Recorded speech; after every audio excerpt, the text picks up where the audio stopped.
Shalom saudara-saudara yang terkasih, salam jumpa dalam Indri hari ini, Selasa 12 Januari pada pekan biasa yang pertama. Semoga Anda semua sehat adanya. Mari kita mengawali dengan membuat tanda kemenangan Kristus. Dalam nama Bapa dan Putra dan Roh Kudus. Amin. Injil yang akan menjadi bahan permenungan kita dari Injil Markus bab 1 ayat 21b sampai 28. Pada suatu malam Sabat, Yesus masuk ke dalam rumah ibadat di kota Kapernaum dan mengajar di sana. Orang-orang takjub mendengar pengajarannya, sebab ia mengajar mereka sebagai orang yang berkuasa, tidak seperti ahli-ahli Taurat. Dalam rumah ibadat itu ada seorang yang kerasukan roh jahat. Orang itu berteriak, "Apa urusanmu dengan kami, hai Yesus orang Nazaret? Engkau datang hendak membinasakan kami? Aku tahu siapa engkau, yakni yang kudus dari Allah." Tetapi Yesus menghardiknya, katanya, "Diam, keluarlah daripadanya." Roh jahat itu menggoncang-goncang orang itu, dan sambil menjerit dengan suara nyaring, ia keluar daripadanya. Dan mereka semua takjub, sehingga mereka memperbincangkannya. Katanya, "Apa ini? Suatu ajaran baru? Guru ini berkata-kata dengan kuasa. Roh-roh jahat pun ia perintahkan dan mereka taat kepadanya."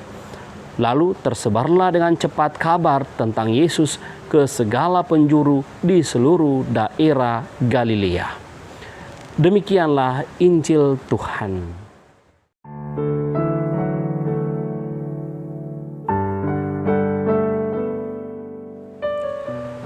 Saudara-saudara yang terkasih, salah satu kelebihan Yesus dibandingkan pengajar-pengajar Yahudi pada zaman Yesus adalah Yesus memiliki kuasa dalam mengajar.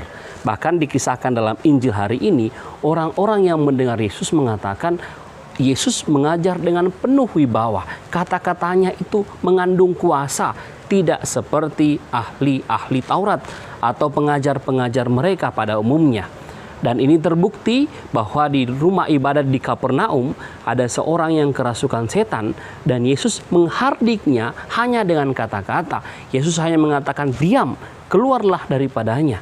Dengan kata itu, kata yang penuh wibawa dan kuasa itu, akhirnya setan-setan itu pun keluar dari orang itu. Dan inilah yang membuat orang-orang Yahudi yang lain menjadi takjub, bahwa Yesus berkuasa dalam pengajaran, memiliki wibawa dalam mengajar. Apa yang dapat kita renungkan dari Injil hari ini? Bagi saya ada dua hal yang dapat kita renungkan dari Injil hari ini.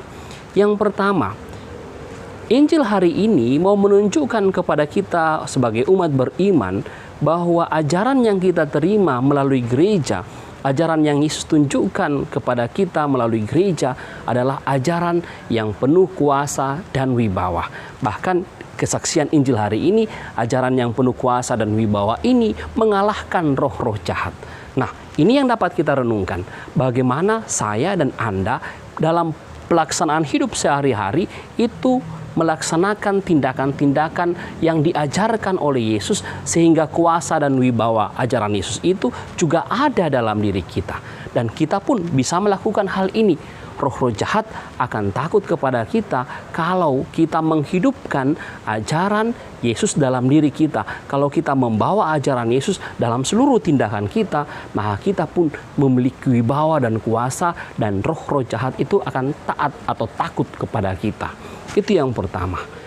Yang pertama ini membuat kita penuh wibawa dan kuasa, bahwa kita ini adalah orang-orang yang terpanggil karena kita hidup melalui ajaran Yesus yang penuh wibawa dan kuasa.